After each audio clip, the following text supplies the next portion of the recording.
Warning: the following content may be disturbing to some listeners. Listener discretion is advised.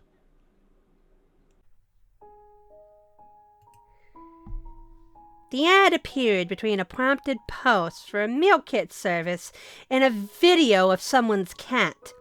Unremarkable enough that Freya almost scrolled past it. Paid research study, it read. 1 week, $2,000. All accommodations are provided. Social behavior observation, apply now. She stared at it for a long time. 3 days ago, she had been walked out of the Meriden group offices with a box of her things and a handshake from HR. And since then, she had been sitting in her apartment doing the math of how long she could last before the numbers stopped working in her favor.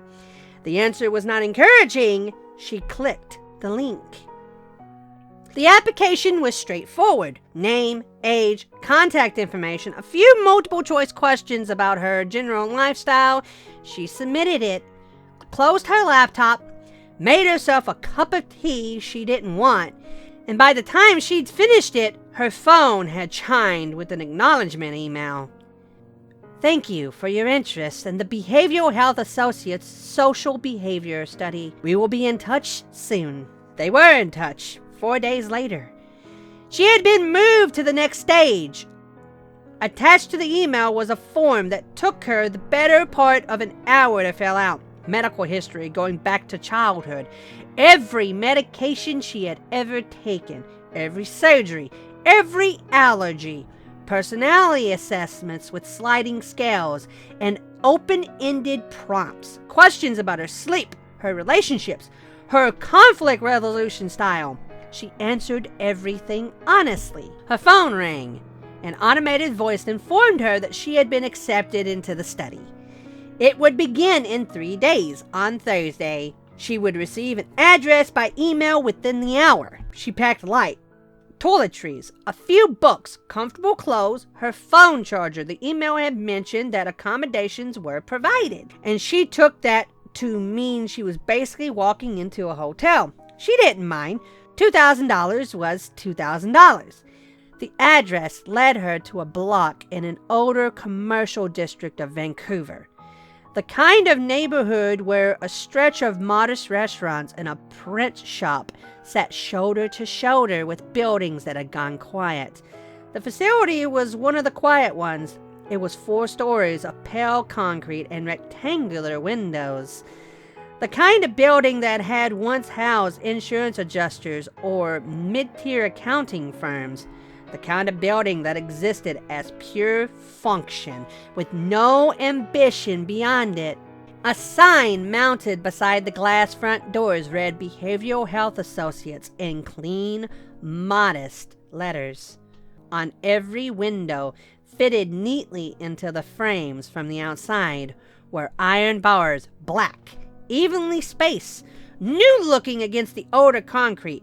Freya stood on the sidewalk and looked at them for a moment, then decided there was a perfectly reasonable explanation for them and walked toward the door. There were already people gathered on the front steps, 11 others, it turned out, which made 12 in total. When she added herself, they stood in a small cluster of 2 and 3, the way strangers do when proximity has been forced on them. A few were talking. Most were doing the same quiet assessment of each other that she was doing of them.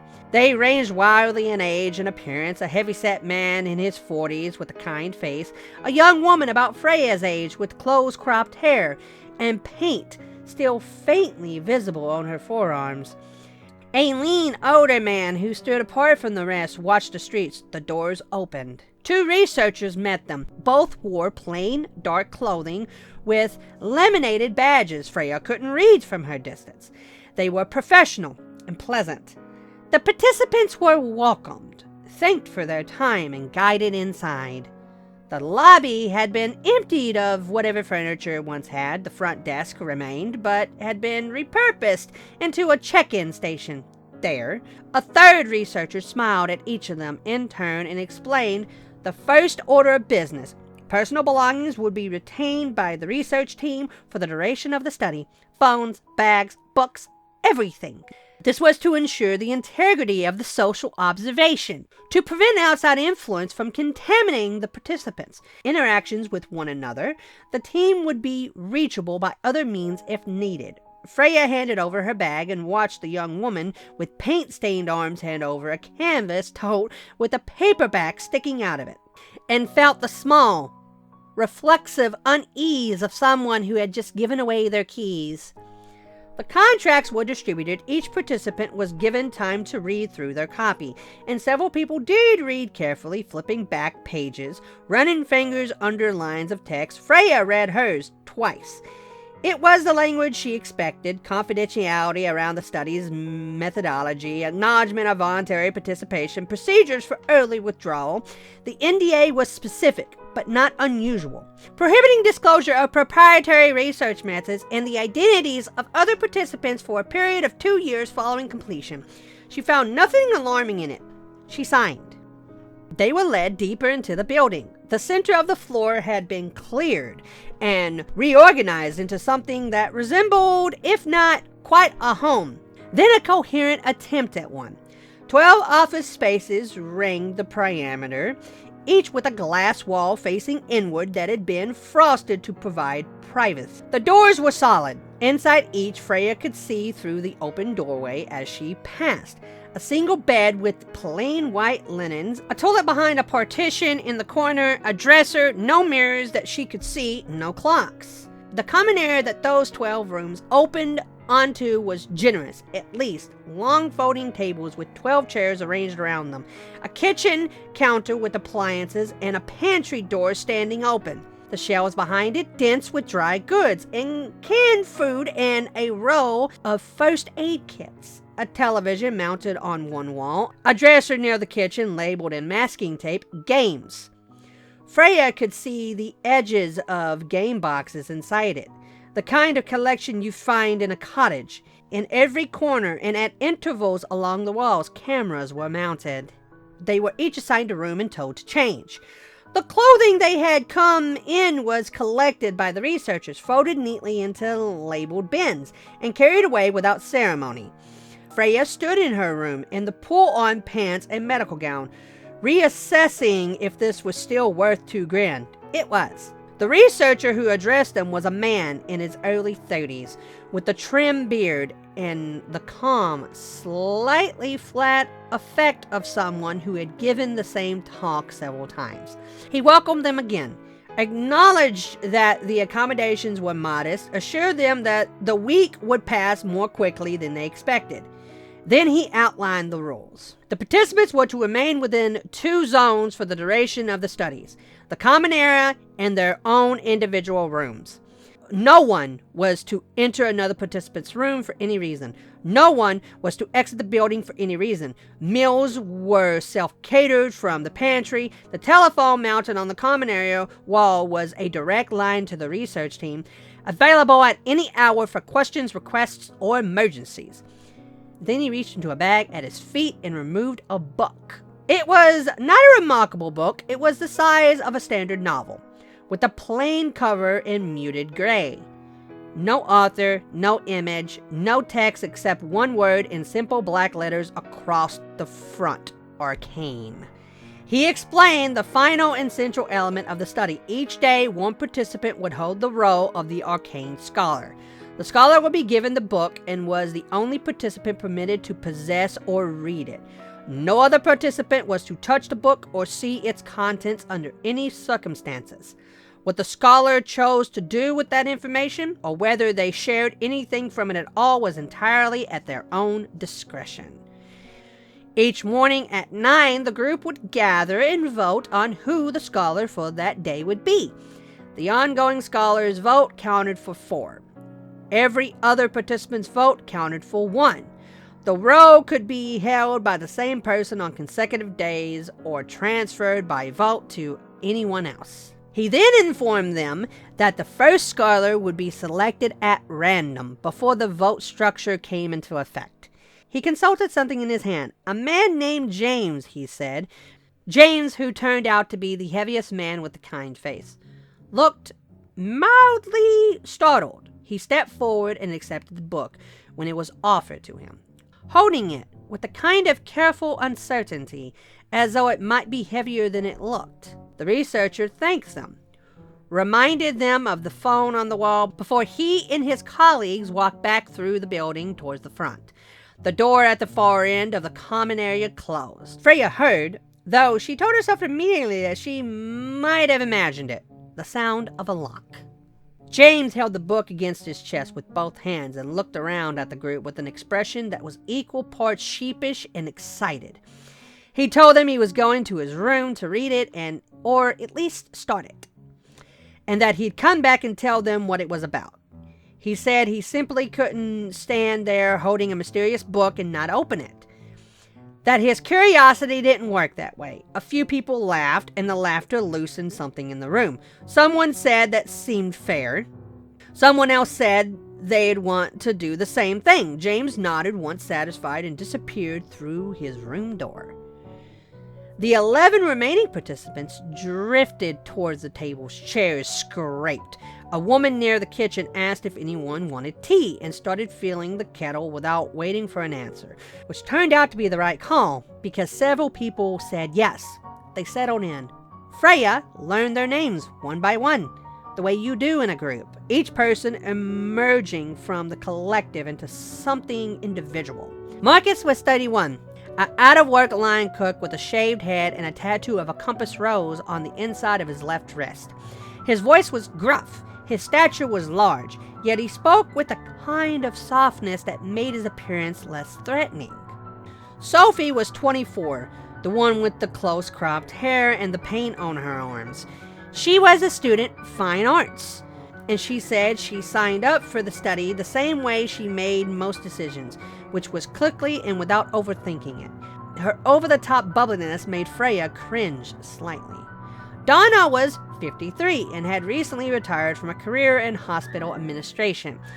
She had shiver-streaked hair pulled back practically in a manner that suggested she was already quietly organizing everyone in the room, whether they knew it or not.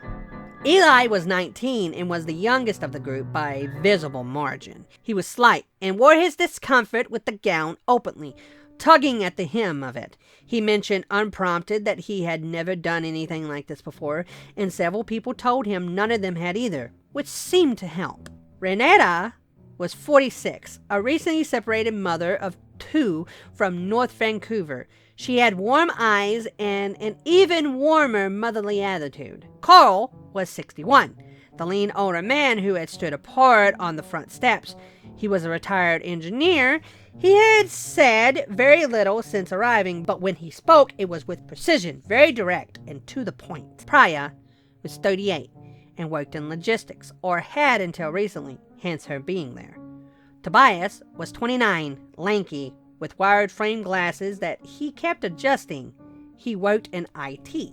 Lena was 42 and had been a high school English teacher until the previous semester. She had a soft voice that nonetheless carried, and she had been the one to make the tea, distributing mugs with the matter-of-fact generosity of someone who found comfort in the small acts of provision. Nina was 35 and said very little about herself, beyond that she had come from Calgary for this and that $2,000 was $2,000. She smiled when she said it in a way that closed the subject neatly and nobody pushed. Freya ended up at the far end of one of the tables with Sophia and Eli around them. The others had sorted into their own loose groupings. Donna and Renetta were talking near the kitchen with the ease of people who had been acquaintances for years rather than an hour. Carl sat alone at the other table with a cup of coffee and seemed perfectly content about it. "So, what do you actually think this is about?" Sophia said, pulling one knee up to her chest. "Like, what are they actually watching for?" "I mean, they said social behavior," Eli offered. He was picking at the drawstring of his pants. "Which could be anything, really." "Right, but it's specifically the voting thing," Freya said. "That's the part that seems designed, the way the scholar's vote counts more than everyone else's. They're watching how people respond to that kind of hierarchy, I think, which differs to it. Who pushes back? Power dynamics, Sophia said, pointing at her. Yeah, that's what I was thinking too. Like a stripped-down version of how authority forms in a group from nothing. Could be, Eli said, though he sounded like he was still working through it. But then why the book? Why go to the trouble of having a physical object in it at all? Because the book is the power, Freya said. The vote is just how the power moves around. The book is what makes it real. Something to hold. Sophia looked at her. That's kind of unsettling then, you say it like that. Everything about this place is kind of unsettling, Eli said quietly. Then looked like he hadn't meant to say it out loud. Freya glaring up at the nearest camera and then back down at the table. The bars on the windows are a bit much. Security, Sophia said. Though she didn't sound entirely convinced. Old building, maybe they rented out. Probably just didn't want to bother removing them. Or maybe they deal with loonies. They look new, Eli said. Nobody answered that. I want to know what's in the book, Sophia said. Staring them somewhere else, like genuinely, what do you think it is? My guess is it's nothing. Blank pages. They want to see what James does with the power of having something no one else can see, whether then the contents even matters. That's good, Freya said. I was thinking it might be like instructions, something that tells the scholar how to behave, how to use their extra vote, and the whole point is seeing whether people follows the instructions or goes their own way. I think it's going to be a self-help book, Eli said. Sophia and Freya chuckled. I'm serious. I think it's going to be something totally mundane, and the joke is all on us for building it up. Sophia laughed genuinely. I would respect that, honestly. I would respect that a lot. Should we do something? Freya said. I saw board games in that dresser. They found Settlers of Catan, which Sophie declared acceptable. Tobias wandered over in that easy way people do when they can see something is happening and want to be a part of it. The four of them spread the board across the table, sorted tiles, and spent 10 minutes arguing productively about whether anyone actually remembered the full rules. It was during this argument, warm and inconsequential, that Lena crossed the common area towards James's room. She knocked quietly, a knuckle tap considerate. James? Sorry to bother you. The door flew open. James filled the frame. His face was flushed. His eyes were wide. And there was something in them that didn't track with the kind-faced man who had accepted the book an hour ago. With mild surprise, he looked at Lena the way you look at something that has interrupted something important, except more than that, angrier than that. What the hell do you want? Lena took a half step back. Her voice came out carefully. I just wanted to check in. You said you'd come back and tell us about the book. We were just curious if there was any updates. James stared at her. The flush in his face didn't settle. He held the door with one hand and said nothing at all for a brief moment. Then he stepped back and slammed the door shut with enough force that Freya felt it in her chest from across the room. Nobody at the table spoke. The game board sat between them, with its hexagons and its little wooden pieces, and nobody moved to touch any of it. Lena turned from the door to face the room. Her voice was steady, but her hands were out. That was completely unacceptable, she said. I'm not spending a week in a building with someone who behaves like that. I won't do it. She walked to the phone on the wall and picked up the receiver and dialed. Everyone watched her. After a moment, someone picked up on the other end, and Lena straightened her shoulders. This is Lena Moran. I'm one of your participants. I need to speak to whoever is in charge. A pause. Don't care. Transfer me. Another pause longer. Fine. I'm going to be direct with you. One of the other participants just became verbally aggressive with me, and I'm not comfortable continuing the study under these conditions. I want him removed, or I want to leave. Those are my two options for you. The rest of them stood or sat and watched her face. Freya couldn't hear what was being said on the other end. She watched Lena's expression move through several things in quick succession: surprise, irritation, something harder than irritation. "That is not an acceptable answer," Lena said. "You have a duty of care to the people in this building." A pause. "I understand what the contract says. I also understand what a lawyer says when they look at a situation like this one." Her jaw tightened. "You better be ready to pay me a great deal more than $2,000 for this week. You'll be hearing from my lawyers." Put the receiver down hard. She turned to the room. "They say no one can leave. That leaving constitutes a breach of contract." She looked at the door at the far end of the common area, the one the researchers had walked back through. "Watch me." She crossed the room and pushed on the door. It didn't move. She pushed again with both hands, railed the bars across it, shoved her shoulder into it. Nothing. She stepped back and stared at it. She went back to the phone. "Open the door," her voice had gone flat. "Right now, open it, or I will pursue every legal avenue available to me, and I will promise you that $2,000 will look like a rounding error on what this ends up costing you." A long pause. Her knuckles were white around the receiver. She sat it back down without saying goodbye. She stood for a moment with her hand still on the phone. Then she looked up and found Marcus. "You look like the strongest person here," she said. It wasn't a compliment exactly, more of an assessment. "Well, will you help me get that door open?" Marcus looked at the door, then back at her. He uncrossed his arms and stood up from the table. "Yeah," he said. "All right." He hit the door with his shoulder first, hard. It didn't open. He tried the bar handle again, pulling and pushing, testing it in its frame. "It's locked," he said. "Properly locked, not just latched." He stepped back and kicked it. The sound was enormous in the space, a flat metallic crack that made Eli flinch. He kicked it again and again. Freya could see the hinges beginning to deform, the frame separating slightly from the wall in small increments. The door flew open from the other side. 4 men stood in the corridor beyond. They wore body armor and tactical helmets with visors. They carried automatic rifles with the ease of people who had been carrying them for a long time. The one at the front had his weapon raised before the door had finished swinging, and it was pointed at Marcus. "Get back!" Marcus raised his hand, stepped backwards, and did not say anything.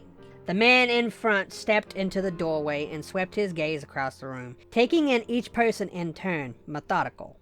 "Nobody leaves this building for any reason," he said. "And nobody damages anything. If either of those things happen, I will use whatever force it is necessary to stop it. Do you understand me?" The room was absolutely silent. "I want to leave." Lena's voice came from the other side. "I am telling you right now that I want to leave this building." "No," the man said. "I don't care about the contract. I don't care about your instructions. I am a civilian and you have no legal right to hold me here." "No," he said again. Freya wasn't sure afterwards what she had expected Lena to do, but she hadn't expected her to actually walk toward the door and try to push past 4 armed men. She had made it 2 steps past the threshold before the man's hand closed around the back of her collar. Before throwing her backwards, she stumbled and fell to the floor. The rifle came up. She was looking directly down the barrel of it. The man's voice did not change in pitch or texture at all. "Don't make me shoot you." Lena crawled backwards. The man held her gaze for a moment longer, then pulled the door shut. The sound of them closing was solid and final, and with no give in it. Nobody spoke for a while. They drifted apart slowly, the way people do after something frightening, each finding a radius of space that felt manageable. Freya ended up back at the table with Sophie and Eli. The Catan board was still there from before, untouched, and nobody suggested continuing the game. "Armed guards?" Eli said very quietly. "For a social behavior study? Don't." Sophia said, not kindly. "I'm just saying it out loud." "I know." She looked at Freya. "You okay?" "I don't know," Freya said, which was honest. I keep thinking about the bars on the windows." None of them had anything to add to that. Across the room, Donna and Renata sat close together and spoke in low voices. Tobias was at the other end of the table with his arms folded, staring at the middle distance. Carl had not moved from his chair against the wall, and his face was unreadable. Freya was in the kitchen, and Freya could hear the quiet sounds of her reorganizing things. The small, controlled movements of someone who needed to be doing something with their hands. Nina sat alone and said nothing and looked at no one. The evening passed in a muted and careful way. People ate without much appetite, pulling things from the pantry and assuming meals that no one commented on. Conversation stayed light and brief. Nobody mentioned James, who had not come out of his room since slamming the door on Lena. Nobody mentioned the guards. Nobody mentioned the contract. By 9 o'clock, the exhaustion of a strange and frightening day had settled over the room like a weather system, and people began drifting to their rooms one at a time. Freya said goodnight to Sophie and Eli. "Hey," Eli said as she was pushing back her chair. He was looking at the table. "We're going to be okay, right?" Sophie looked at Freya. "Yeah," Freya said. "We're going to be okay." She was not sure she believed it, but she said it in the way you say things that need to be said regardless of whether they are true. Her room was very small. The mattress was thin, and the light coming in around the frosted glass of her door was just enough to see the ceiling by. She lay on her back, listened to the building settle, told herself to sleep, and eventually, without noticing the transition, she did. She came back out of sleep hard, the way it does when the sound that caused the waking is still in the air. Shouting, 2 voices, both male. One of them high and frantic, one of them low and furious. She was on her feet before she had fully processed being awake, and she pulled open her door. The common area was lit by the kitchen strip light, which someone had left on. James was in the middle of the room. He had been in the pantry, that much was clear. The door hung open, and the floor around him was covered with the evidence of it. Crushed crackers in a spilled container of oats and a jar of something that had shattered and spread in a dark stain across the floor. He had a bag of rice in his hands, and he was shaking it, scattering it. His eyes were open very wide, and his expression was one she had no clean word for. Marcus had him by the arm and was retching at it. "Stop it," Marcus said. "What the hell are you doing?" "Let go of me," James screamed. His voice cracked on the last word. "Get your hands off me right now." Freya could see Sophia in her doorway. Donna, standing fully in the common area with her arms crossed over her chest. Tobias behind her, blinking behind his glasses. Eli stood in his doorframe and did not come out. Marcus got both hands on James and yanked him away from the pantry, stumbling with the weight of him before falling onto his back, taking James down with him. James twisted, got his head down, and bit Marcus on the forearm. Marcus made a sharp, high sound that Freya had never heard from a grown man before. James wrenched free, lunged back towards the pantry, got both hands on the shelf, and pulled cans and boxes cascading. Marcus looked at his arm. He looked at James. Something moved through his face and settled. He crossed the distance between them in 2 steps and hit James once clean across the jaw. James went immediately, completely the way people only go down in movies and apparently in real life when something has gone precisely right or precisely wrong. Marcus stood over him for a moment, breathing. Then he bent and grabbed James by the back of the gown and dragged him across the floor to his room. Not gently. He got the door open, shoved him through, and pulled it shut. He momentarily looked around the common area until he found a chair. He carried it to James's door and tilted it and wedged it under the handle. He looked at the door. "Stay in there, you psycho," he said. Then he went to his room, tending his arm, and closed his door. Freya stood in her doorway and looked at the mess on the floor. The scattered rice, the dark spreading stain from the broken jar, the overturned cans. The stripped light hummed. One by one, the others retreated. Donna was last, shaking her head once before she disappeared. Freya went back to bed to lay in the thin dark and listen, but James's door did not open again. The armed guards were already in the common area when Freya came out of her room in the morning. 4 of them, the same 4 standing with the same stillness they had the day before. The chair had been removed from James's door. The other participants filtered out one by one. James came out of his room, stood against the far wall, and said nothing, his jaw bruised badly overnight. A deep purple continent spreading from his chin up towards his cheekbone. He didn't touch it. He looked at Marcus. He just kept looking at Marcus.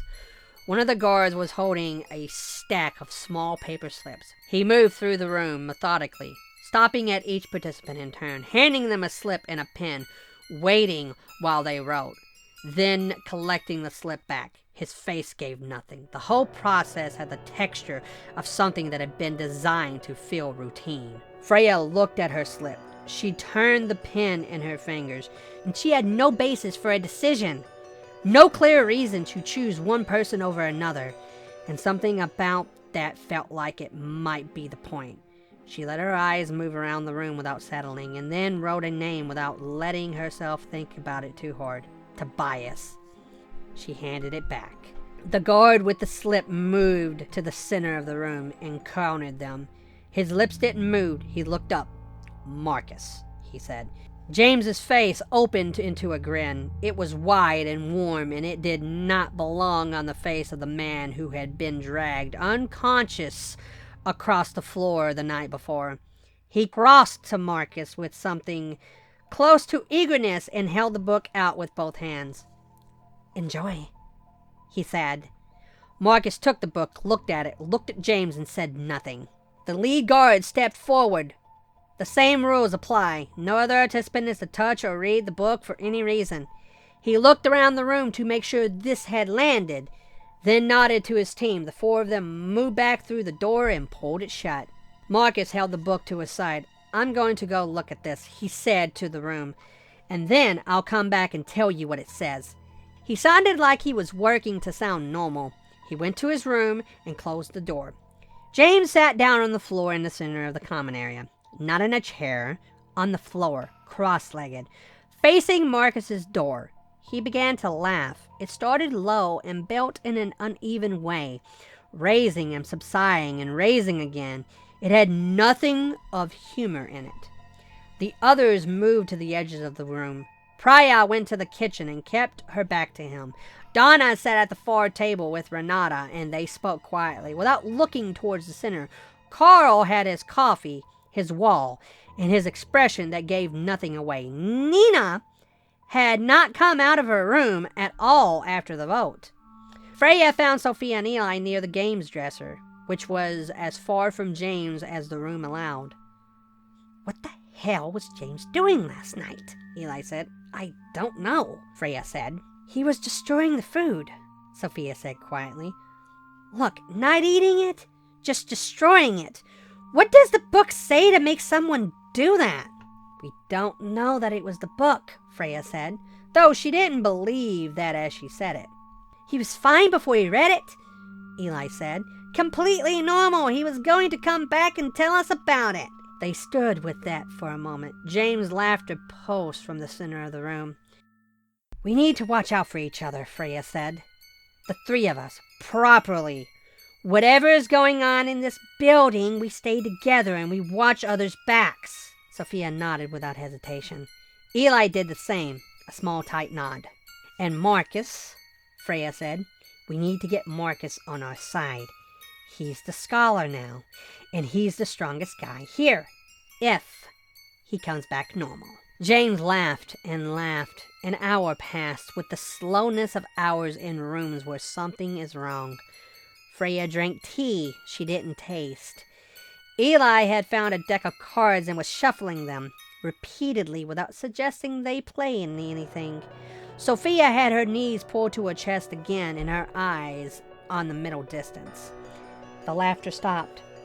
In the silence, James had turned towards Marcus's door. His grin spread until it showed his back teeth. The door opened. Marcus came out. He was moving differently than he had gone in. There was a directness to it, a narrow purposefulness, and his eyes were already on James. Yes? James said from the floor. His voice was reverent. Yes, do it, Marcus. I am so ready. Marcus crossed the room. What happened next was not a fight. A fight requires two people contending with each other.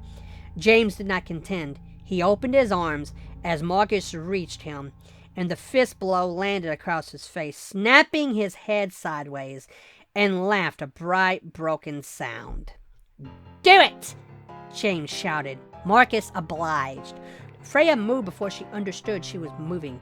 She heard Sophie shout something behind her. She got both hands on Marcus's arms and pulled. But it was like pulling a loud, bearing architecture. Nothing moved. Carl and Tobias reached him a second later, each grabbing an arm. The three of them together slightly slowed Marcus, but did not stop him. Eli had his arms around Marcus's torso from behind and was reaching backward with everything he had. James was on the floor. He was bleeding from his nose and from a split above his eye. He was grinning at the ceiling while he continued to belligerently shout through the blood pooling in his throat. Kill me, Marcus. Marcus dragged all four of them a step forward.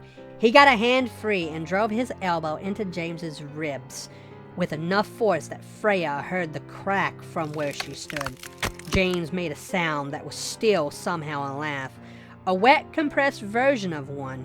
Marcus stomped on his left knee. James screamed, but the scream kept turning into laughter at the edges even as his body came apart under the assault.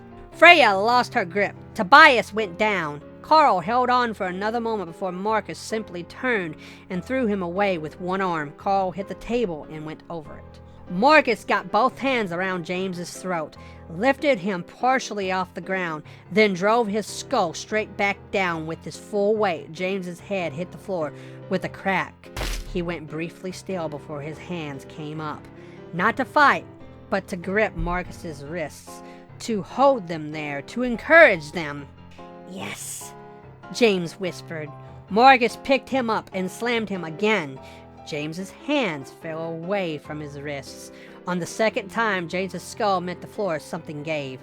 It released a sound like a very large egg being thrown to the floor to be smashed. James's body went absolutely still. The grin was still on his face. His eyes were open. Marcus stood over him, breathing in long rage pulls, his hands at his side. The room was silent except for that breathing. Marcus turned around. He looked at each of them in turn, moving his gaze slowly around the room, the way you sweep a light through a dark space. His breathing had steadied. The blood on his hands was dripping into pools on the floor. I'm in charge now, he said. All of you, you do what I say when I say it, exactly how I say it. If you don't, what happened to him happens to you. He didn't look down at James. He didn't need to. I want that to be clear to everyone in this room. Before we go any further, nobody spoke. Good. Tomorrow morning, when they come with the votes, every single one of you is to write my name on that slip. Every one. If someone else becomes a scholar, I will kill every person in this room. Donna stepped forward. Her voice was careful and measured. The voice of someone who had managed difficult people in difficult rooms for 30 years. Marcus, I understand you're not yourself right now. Whatever was in that book, whatever it did to you, we can talk about this. We can figure out together how to... Shut up, Marcus said. He crossed the room in 4 steps and hit her with his open hand across the face. The sound was flat and sharp, and Donna went down hard. Marcus stood over her. For the last time, shut up. This is your last warning, he said again, quietly. Donna pressed her hand on her face. Her shoulders shook. She stayed silent on the floor. Marcus looked up. He pointed at Freya, then Sophie, then Renata, then Preya, then Nina. One at a time, his fingers moving like he was counting inventory. You 5, he said. There are knives in the kitchen. You're going to use them on him. He still didn't look at James as he pointed to him. I need the bones clean. All of them.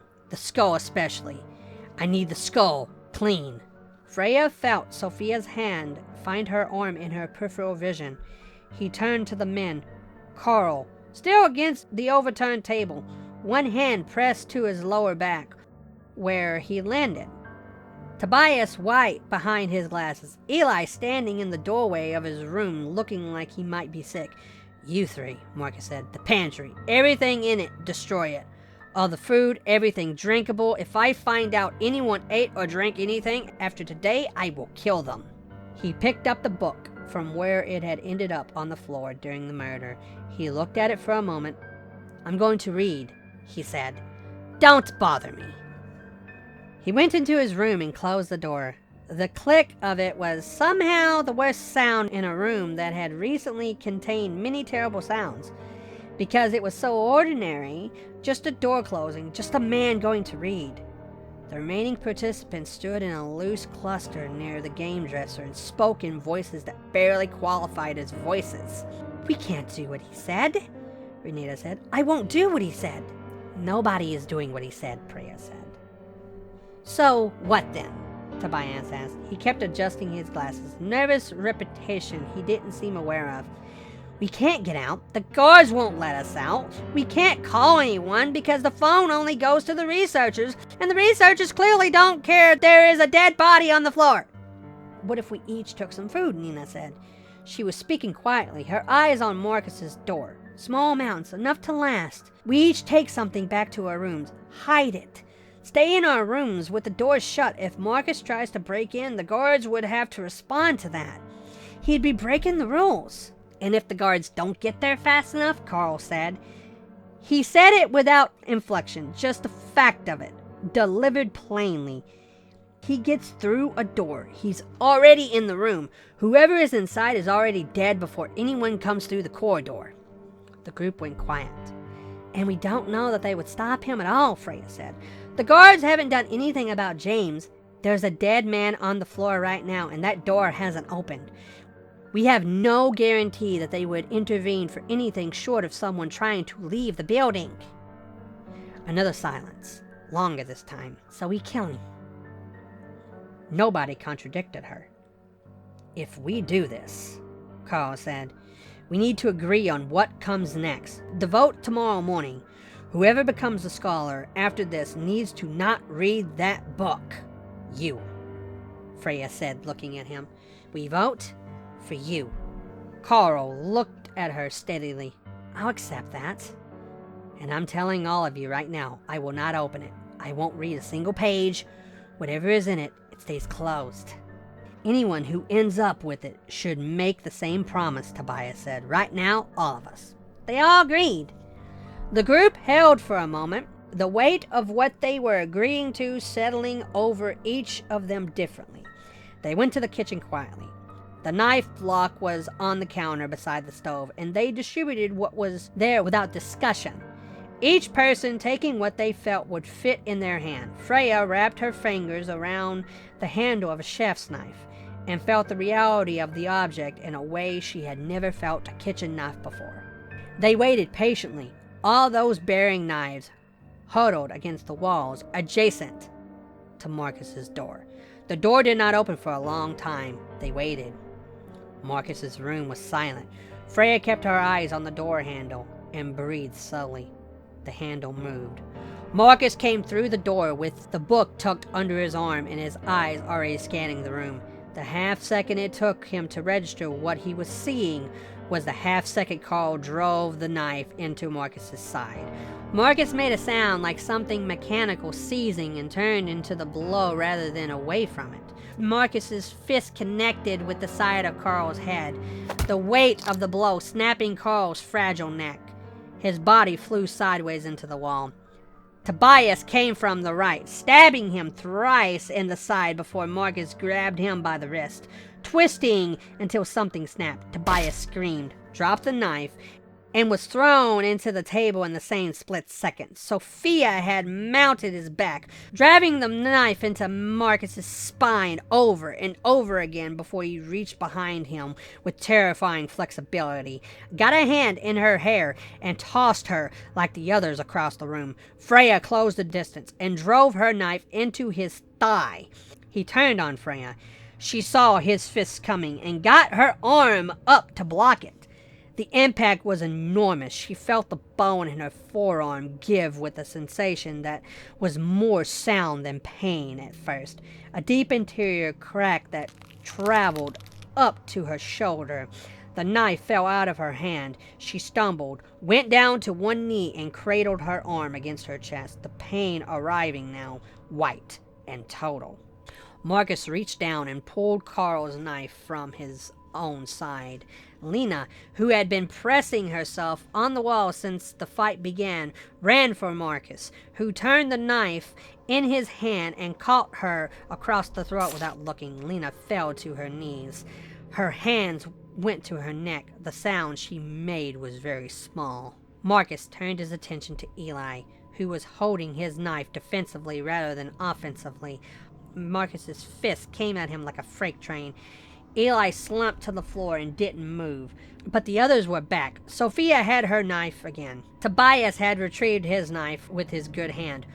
Priya had came out of the corner with a carving knife she had taken from a drawer and not shown anyone. Nina had a bread knife. Renata had the kitchen scissors, both blades open. They came at Marcus from every direction at once. And this time, there was no coordination to it. No plan, just bodies, blades, and a compressed fury of people who had been made to be afraid. Marcus eventually fell. Freya stood with her knife hanging at her side and looked at what the room had become. The others were doing the same, each of them arriving at stillness from different directions. The momentum of the last several minutes draining out of the space and leaving something raw and unsteady in its place. Eli was still on the floor. Sophia went to him first, crouching and pressing 2 fingers on his neck, then exhaling and saying he's alive. He's breathing. The room shifted slightly at that, something releasing. He eventually woke up. The other 2 people on the floor never did. They moved the bodies together. Nobody said this needed to happen. It simply became apparent that it did. That having James, Marcus, Carl, and Lena distributed across the floor of the space they would continue to occupy was not something any of them could sustain. They brought the 4 bodies to the edge of the room under the TV. Someone, Freya never saw who, found a tablecloth in one of the kitchen drawers and spread it over them.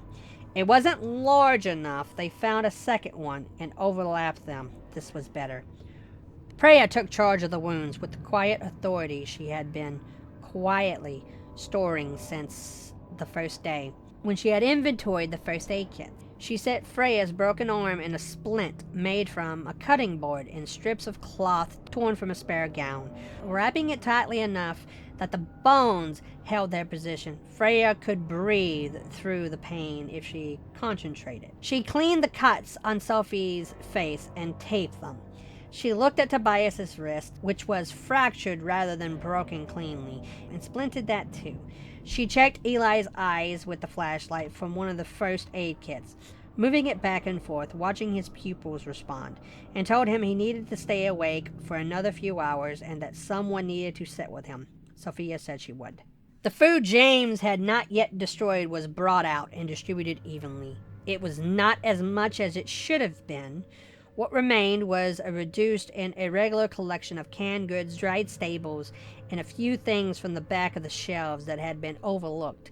It was enough. They portioned it without argument and ate without much conversation, sitting in a loose arrangement near the kitchen with the covered shapes into center of the room behind them. Renata cried quietly while she ate. Nobody commented on it because there was nothing to say about it that wasn't obvious. When the food was put away and the first aid kit repacked, they gathered one final time. The conversation was brief and without dissent. Tobias, they decided, in the morning every remaining slip would carry his name. He promised he would not open the book, would not read it, would not let it touch him if he could manage it. He said Carl's name when he said it, acknowledging where the promise had come from. The others nodded. They said goodnight to each other in the dim common area with its cameras and its tablecloths, and one by one, the light under each door went dark. The guards came in the morning with their slips of paper and their pens. When the votes were counted, the lead guard said Tobias's name without ceremony. He fetched a book from Marcus's room, Tobias took it with both hands and held it in the way you hold something you have decided not to trust. He did not open it. The tablecloths were not adequately covering the bodies, so they all went to their rooms and came back with their blankets, each person contributing without being asked, and covered them thoroughly. Sophia straightened the edges. Nobody spoke while she did it. The rest of the third day settled into something that Freya could only describe to herself as a grim ordinary.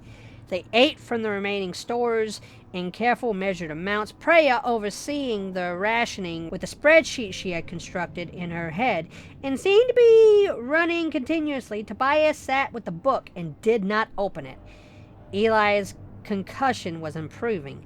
His eyes were tracking properly by afternoon, and the lump above his ear had flattened to a bruise.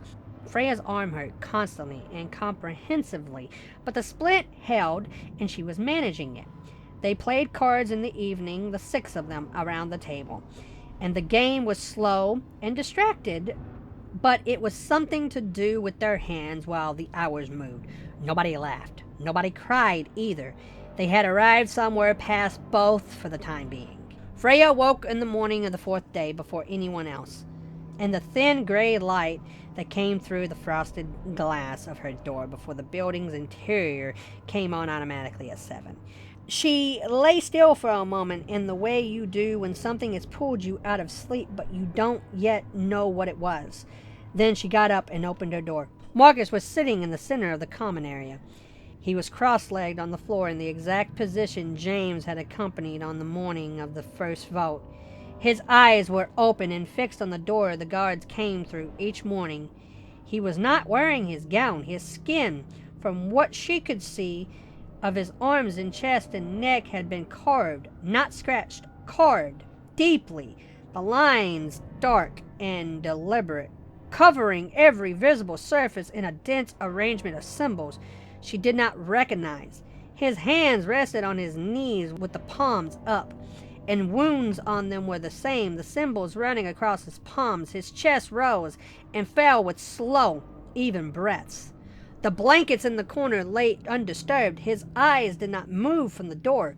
Freya stepped back into her room, pushed the door shut, and turned the small lock on the handle, which she understood, even as she turned it, would do nothing meaningful against a man who had absorbed over 100 stab wounds and was apparently still breathing.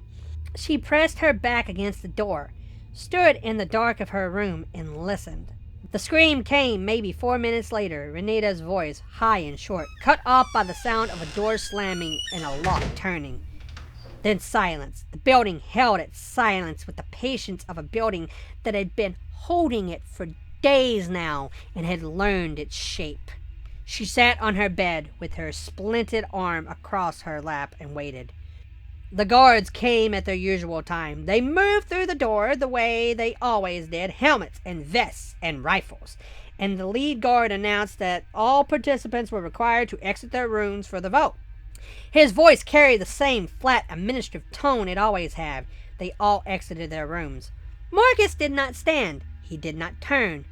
He remained cross-legged on the floor in the center of the room with his carved hands resting on his carved knees.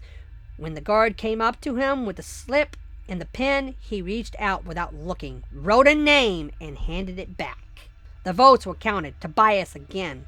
He looked at the guard with an expression of such naked exhaustion, and the guard simply nodded and moved on. The team withdrew. The door closed. Tobias looked at Marcus. I didn't ask for this, I swear, he said. His voice was unsteady. I want you to know that. I didn't campaign for it or try to take it from you. They voted for me. That's all that happened. Marcus said nothing. His eyes stayed on the forward door. I'm not going to read it, Tobias said. I haven't opened it once, I swear to you.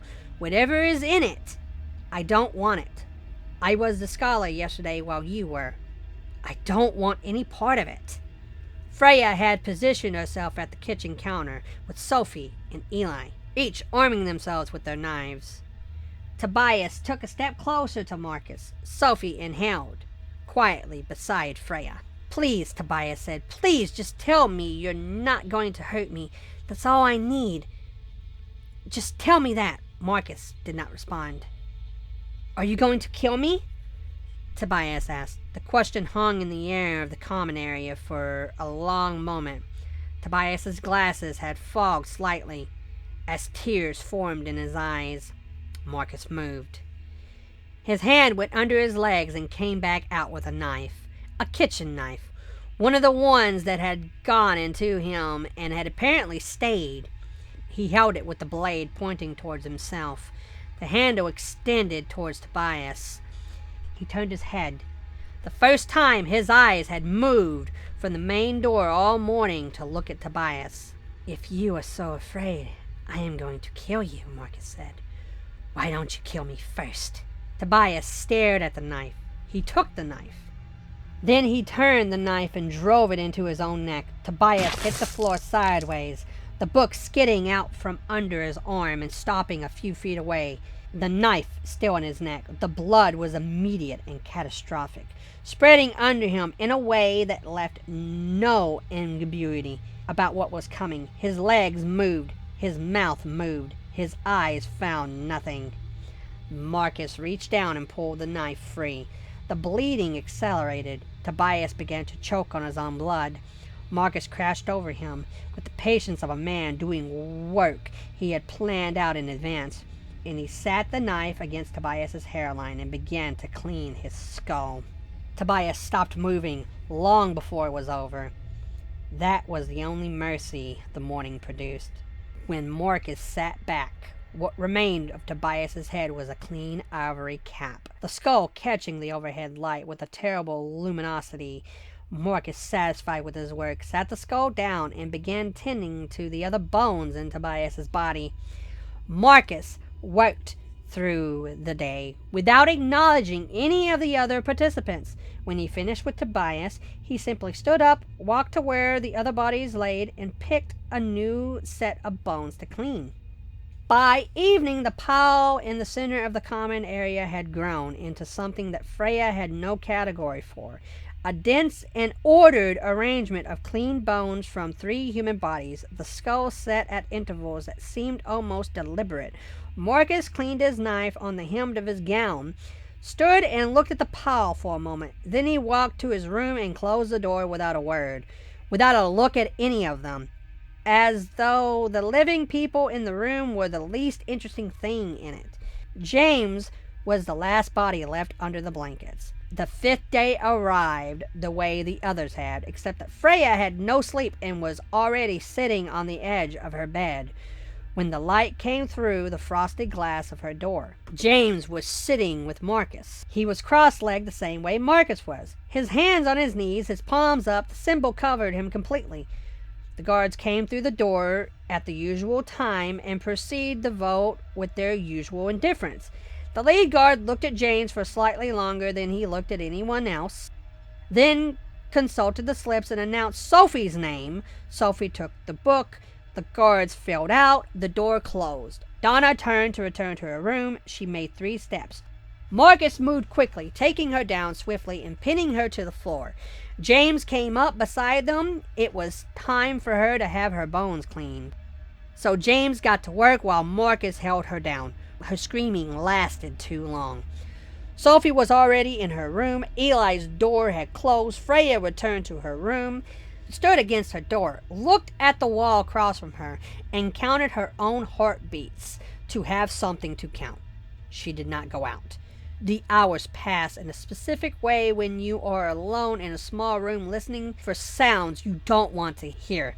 The banging started in the early afternoon. Renata's room, a heavy, rhythmic impact against the door. Patience and persistent. The sound of something that was not in a hurry because it didn't need to be.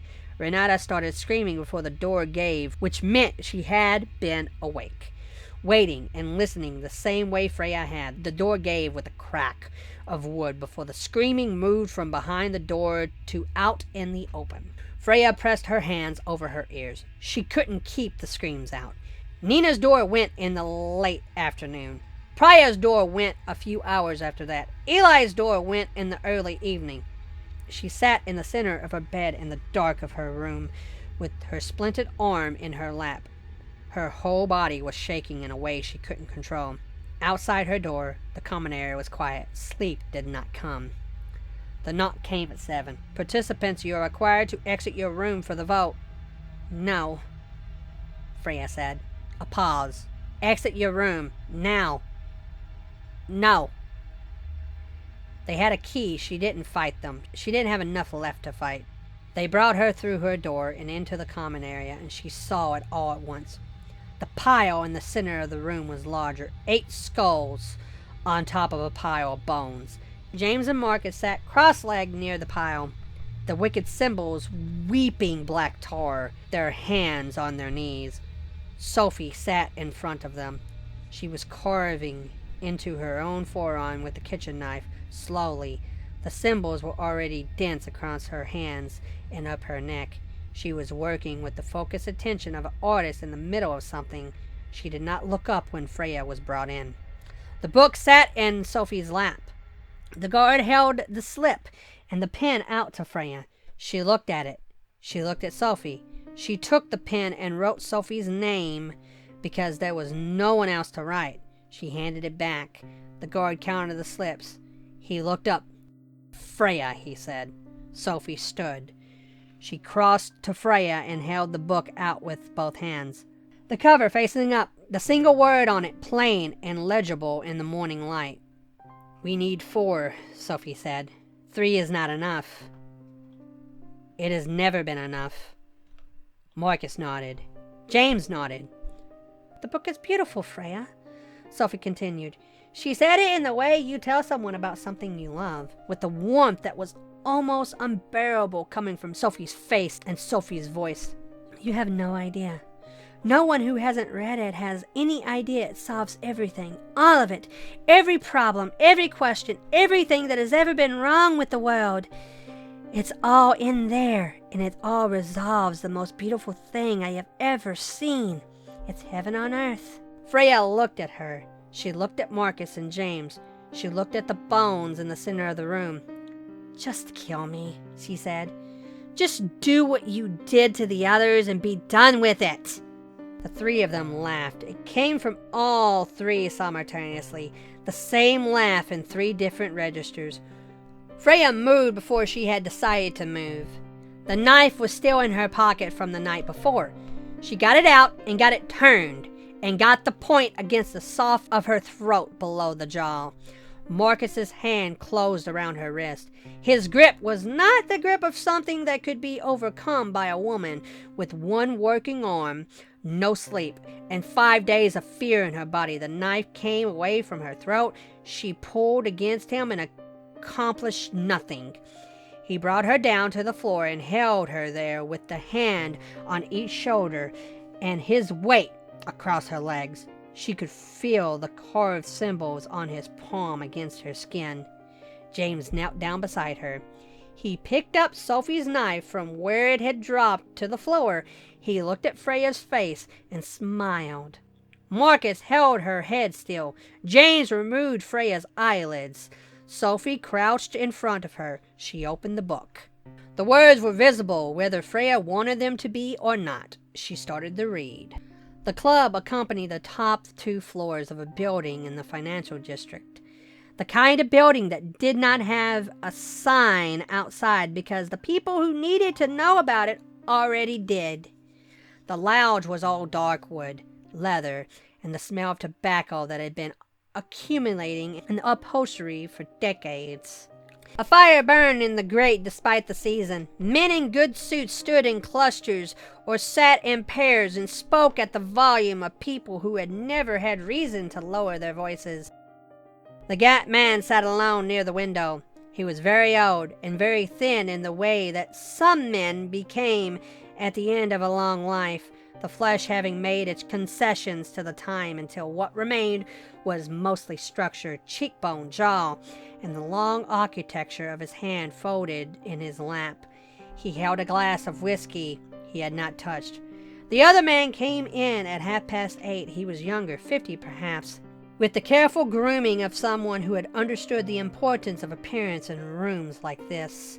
He crossed the lounge without greeting anyone and sat in the chair across from the gaunt man. He reached inside his jacket and produced a manila envelope, a thumb drive, and sat them both on the small table between them. The gaunt man looked at them, but did not pick them up. "How did it go?" he said. His voice was very dry and quiet. "4 converted," the man said, "but they weren't able to complete the ritual." The gaunt man closed his eyes for a moment. He shook his head slowly, the minimal movement of someone conserving energy even in disappointment. "What a shame," he said. "What a terrible shame." The gaunt man looked at his whiskey. "The expenses?" The man settled back in his chair and produced a small leather notebook and opened it to a market page. Facility rental and preparation, including the window, hardware, and room outfitting. Guard contract, 7 days at the 4-man rate. He turned the page. Research staff for the intake and processing period. Equipment including cameras, the phone line, installation, and the communication setup. Cleanup. He paused. Body disposal and associated documentation. Miscellaneous containments. Costs arising from the operational complications on day 1. He closed the notebook and sat it on his knees and gave the gaunt man a total. The gaunt man sat with the number for a moment. He exhaled through his nose, a long, quiet exhale, the sound of a man doing arithmetic he finds tedious. "I'll wire it tomorrow," he said. "Thank you." They sat together for a moment in the noise of the room, the cigar smoke drifting, the fire working through its wood. The gaunt man unfolded his hands and reached beside his chair and lifted a bag onto his lap. He reached into it and removed a book. It was similar in size and format to the one Freya had been made to read, but the cover was different, a deeper color, and the text sitting across its face was not the same. "Read it again," the gaunt man said, "but with this one this time."